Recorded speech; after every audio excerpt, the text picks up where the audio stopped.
Ao longo das 5 aulas anteriores, vimos passo a passo como se constrói uma casa de gesso. Hoje, você vai ter mais uma oportunidade de ver algumas das técnicas utilizadas na construção. Selecionamos os pontos considerados mais importantes de cada etapa da obra. Por isso, aproveite para rever nesta aula aquilo que você deverá ter completo domínio na hora de pôr a mão na massa.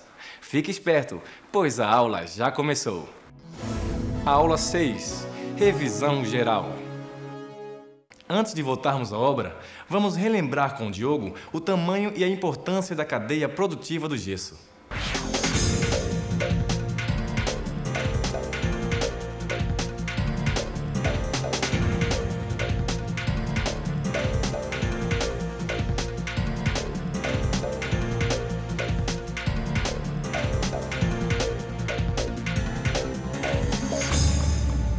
Pois é, o gesso tem muitas possibilidades de uso, mas você sabe de onde vem a gipsita? Não? Pois saiba que 95% do gesso produzido no Brasil sai daqui de Pernambuco, mais precisamente da região do Araripe. O polo gesseiro do Araripe está situado no extremo oeste do estado de Pernambuco. Esta região abriga um dos maiores depósitos exploráveis de gipsita do continente americano e se estende numa área de 24 mil quilômetros quadrados, incluindo terras de outros estados. São aproximadamente 1 bilhão de toneladas de minério bruto, sendo 230 milhões de toneladas de gipsita de alta pureza. Tudo isso representa apenas 18% das reservas brasileiras. Entretanto, é do polo gesseiro do Araripe que sai 95% do gesso produzido em nosso país. Não são apenas as empresas de extração de gipsita que operam na região.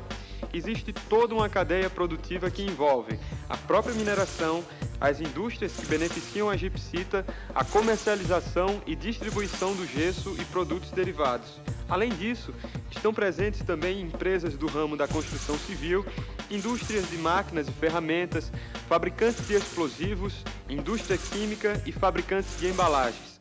Todas essas empresas reunidas geram 12 mil empregos diretos e mais 60 mil indiretos. Esse complexo produz 2,6 milhões de toneladas de gesso ao ano.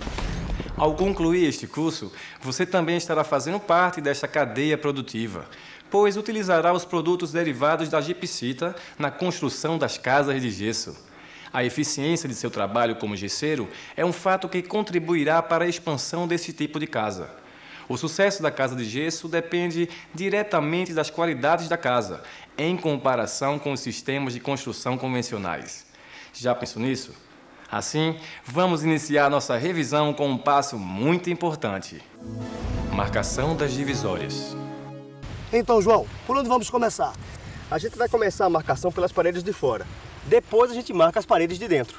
Não esqueça de usar o esquadro em todas as marcações. Você agora vai usar as seguintes ferramentas: linha de pedreiro, perfil 2x4 de alumínio, lápis, esquadro e trena.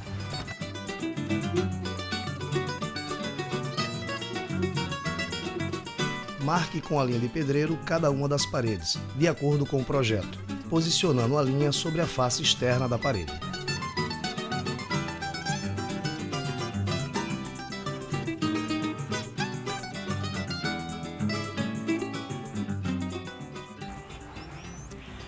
Você continua a marcação das paredes externas do mesmo modo. Para facilitar o seu trabalho, você pode usar um esquadro como este aqui.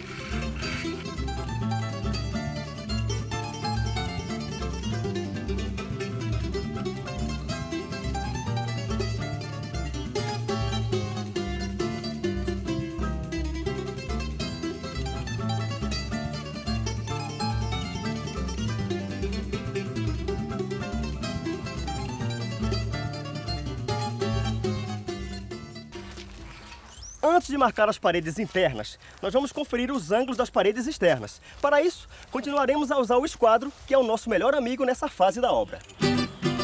Conferido? Tranquilo, então. Os blocos das paredes externas medem 10 centímetros.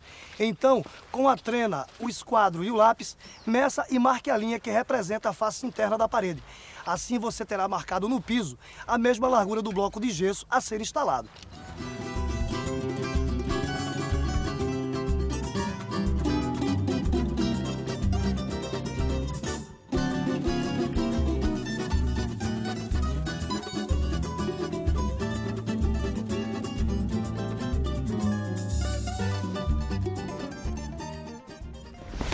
O traçado de uma divisória perpendicular algumas vezes apresenta problemas. As paredes devem formar um ângulo reto, de 90 graus. Nem mais nem menos, porque a mínima diferença vai desalinhar uma das paredes e prejudicar o encontro com outras divisórias. Como é que a gente faz para saber se esse ângulo está correto? Existem duas maneiras, usando um esquadro ou usando uma regrinha simples. Veja como é que se faz.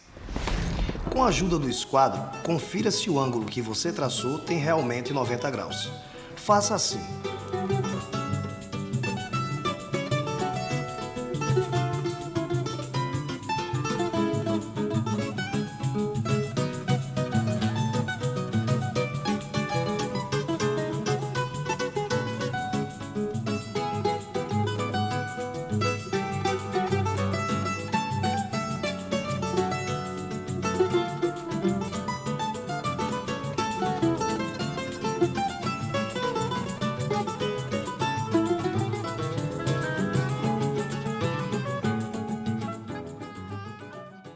Agora veja como se marca sem o esquadro.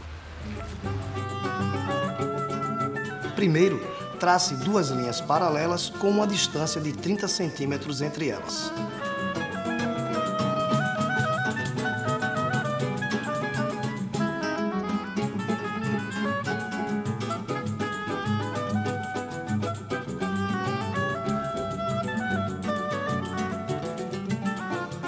Depois, meça 40 centímetros em uma das linhas e marque no piso.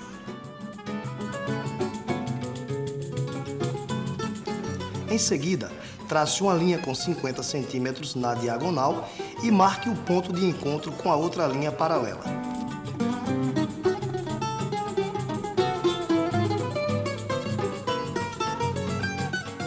Una os dois pontos encontrados nas paralelas e trace uma linha.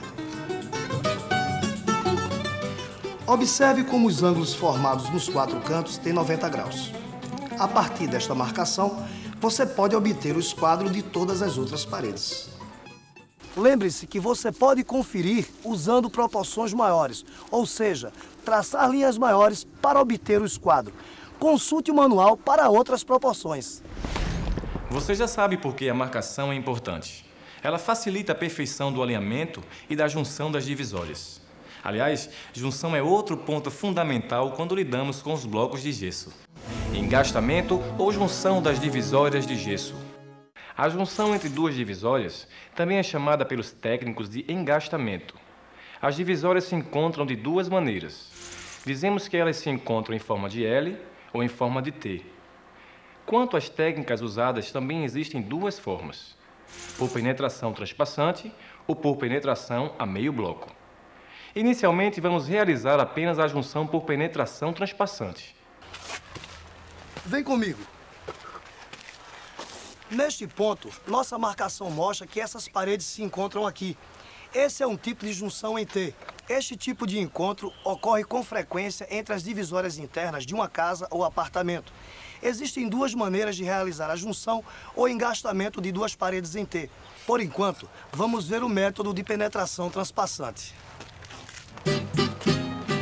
Aqui nós fizemos a primeira fiada de blocos, colando esta parede na outra.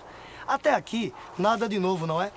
Veja por que a gente chama de junção por penetração transpassante. Quando vem a segunda fiada, este bloco transpassa o bloco da outra divisória, desse jeito.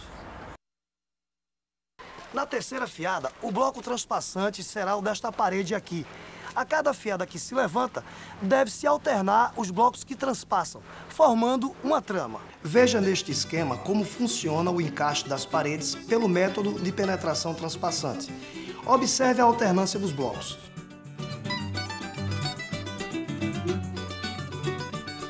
Agora veja mais um pouco os nossos colegas em ação.